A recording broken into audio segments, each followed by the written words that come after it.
So, this is Will Moss. We're about to do a video. Let me turn this TV on. So, one of my subscribers asked me how I got into real estate. So, I asked my daughter to videotape me while I talk about how I got into real estate. So, basically, the way I started to get into real estate is I bought my first home. That's the initial investment, and that's something I recommend that everybody do initially, is buy a house as soon as you can to live in it, because your house can turn into an investment that you can leverage later on. So about in 1999 is when I bought my first house for my family, and about 7 years later, I bought a condo. Instead of, I was thinking about getting an apartment, but I thought the smart thing to do would be to get a condo. So, got a condo because instead of giving somebody rent for an apartment, I figured I can use the condo, pay for it, and eventually one day it'll be paid off, and then it'll be another real estate investment. So that was 2 properties in about 7 years. So, check out the window. So this is one of the things that motivated me to start looking at real estate. I love cars, love vehicles. I don't like paying a high heating bill, so let me close my door.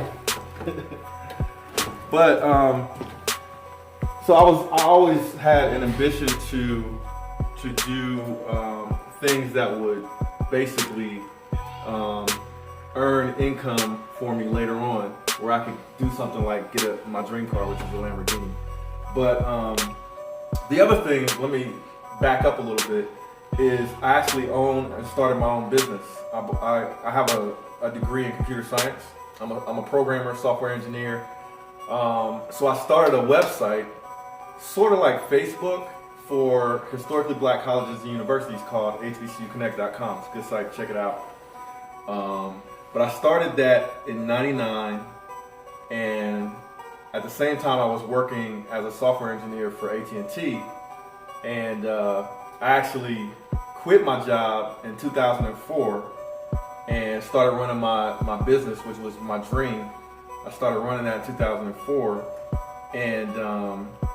and we slowly started, anywhere from, I think the first year we started making money was 2002.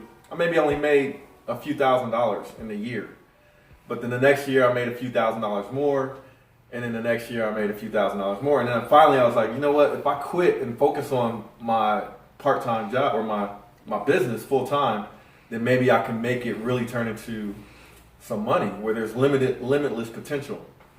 So, and it was what I wanted to do, is what I was passionate about. So I started a business, and how this relates to the real estate is, when my business started doing good and I had enough money to reinvest into my business, as well as enough money to save, and I started saving money in banks. And then I realized the return that you get from like a savings account in a bank is almost nothing. So instead, I started looking at ways to invest the money. And at the same time, the real estate market took a dive. We're in Columbus, Ohio. We have a really rock solid economy, but the real estate all over the country just took a dive. And so the condo that I bought, I actually wanted to sell it and get into a house. So we checked out this neighborhood, me and my kids, fell in love with this neighborhood, but the houses were way more expensive than what I was used to. Like, my first house cost $160,000, my condo cost $140,000, but my business was doing good, and I was like, a house is an investment, and the market is down. So maybe if I get my dream house now while the market is down, it'll be cheaper, and eventually the real estate market's gonna go back up, and then it'll be a great investment. But I was thinking I needed to sell my condo, but I was gonna lose so much money, because when I went to sell my condo, instead of being $140,000 or better, they said it was only worth $90,000. I was like, no way! I know this condo is worth more than $90,000. I spent $140,000 for it. So instead of selling the condo, I looked at this house over here. Shout out to my neighbor Sandeep, who bought the house from me. But I actually we built this house. The house was like $400,000. And it was a lot of money, but I knew eventually that house would be worth $500,000 or $600,000. So I said, I'm not going to lose any money if I get into this house while the market is down. So then I had the dilemma with selling my condo. So I started looking. I said, I know my condo is worth more than $90,000. So instead of selling it, I started looking at the neighbors' houses. I started looking at the other condos in that community, and people were leaving. People were giving up. They're getting their houses, giving them away back to the bank. And instead of selling at that point in time, I said the smartest thing for me to do is take that money that I saved up in the bank and start buying real estate. So I not only moved into this house over here, and eventually we built the house that we live in now, which is, this house was a little bit too big for what I needed. So it was just me and my kids, and I just got 2 kids. So I said, I'll build a perfect size house, and that's where I'll stay at, forever after. So we actually built the house next door, which is the house we just walked out of. And when the market came back, we sold that house over there. But anyway, the timing was right. So I bought houses that I used. The other thing I did is I used to lease my my office space. And I said, you know what? The market's down. I'm going to buy my office space. So I had my first house, my second house, which was a condo. These are all properties that I was using. Then I bought this house next door. I sold it, but I kept my condo and I rented it out for a profit. And then my eyes opened up. So I can buy these houses for cheap prices and then rent them out, make a profit on them. And then it'll just be another business, and that I'll just invest into real estate. That's how I got started. Another, thing that I'm into, like I said, is a vehicle. So in order to be able to afford like a nice house, nice cars and stuff like that, the only how you can justify it is you should have a good amount of money saved up or invested before you start looking at buying toys and spending money on things like that will depreciate. You should always have some money invested. So once we start investing in real estate, I always keep a car for business. I keep a car. We live in Ohio, so you got to have a car for the weather. But they're fun cars and stuff that I like. But these are some of the things that kind of motivate me, because the things that I like, you need money for.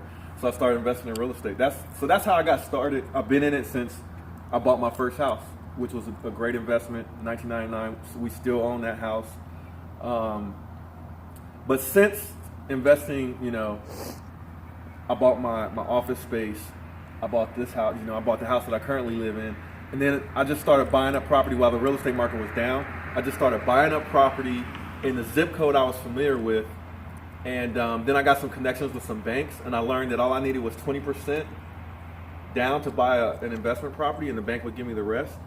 And I bought from 2010 to 2000 to now, we've bought at least 30 properties.